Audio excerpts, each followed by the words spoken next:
2026 গত 25 বছর কোন ধানের শীষের প্রার্থী ছিল না। কি ছিল? জোটের প্রার্থী। 25 বছর পর যখন একটা নির্বাচন হচ্ছে এবং নেতা কর্মীদের একটাই দাবি ছিল দলের প্রার্থী দিয়ে। এমন তো না যে দলের প্রার্থী ছিল না, কিন্তু কোথা থেকে অষ্টগ্রাম থেকে ভাড়া করতে হইল প্রার্থী। সেই প্রার্থী মার্কাও না, খেজুর গাছ। এখন শুনতে হয় ধানই নাকি খেজুর গাছ। আমি যদি কই হাসি হইল বাঘ, তয় হইব? তয় চলতো? হাঁস হইল হাঁস, বাঘ হইল বাঘ। খেজুর গাছ হইল মরুভূমির গাছ, আর ধান হইল আমরার প্রাণ। কেমনে খেজুর গাছ ধান হয় জানি না।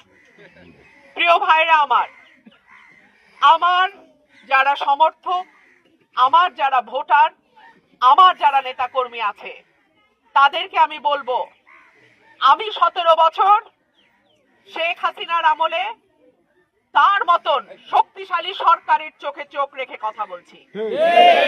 আপনারা আমাকে ভালোবাসেন, আপনারা আমাকে আপনাদের সন্তান হিসেবে গ্রহণ করেছেন, আপনাদেরও ভয় পেলে চলবে না।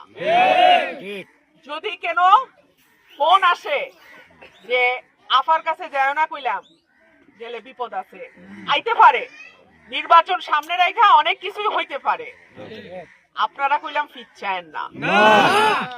আমি জীবিত শেষ নিঃশ্বাসটা পর্যন্ত আমি আপনাদের সঙ্গে আছি,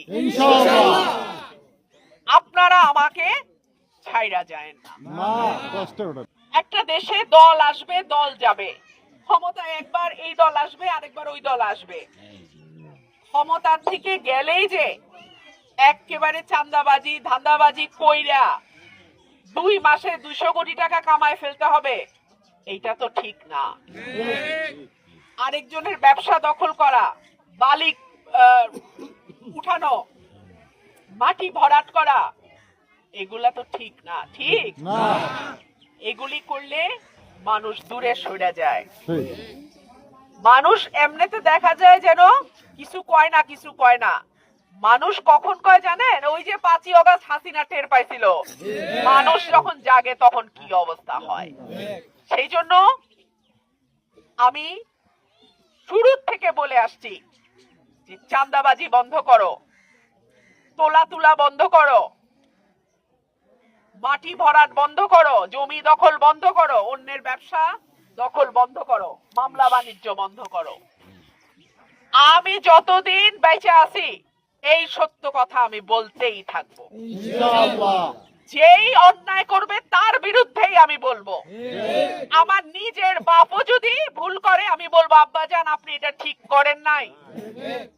ঠিক কিনা? সব সময় মনে রাখেন, অন্যায়ের বিরুদ্ধে যে দাঁড়ায়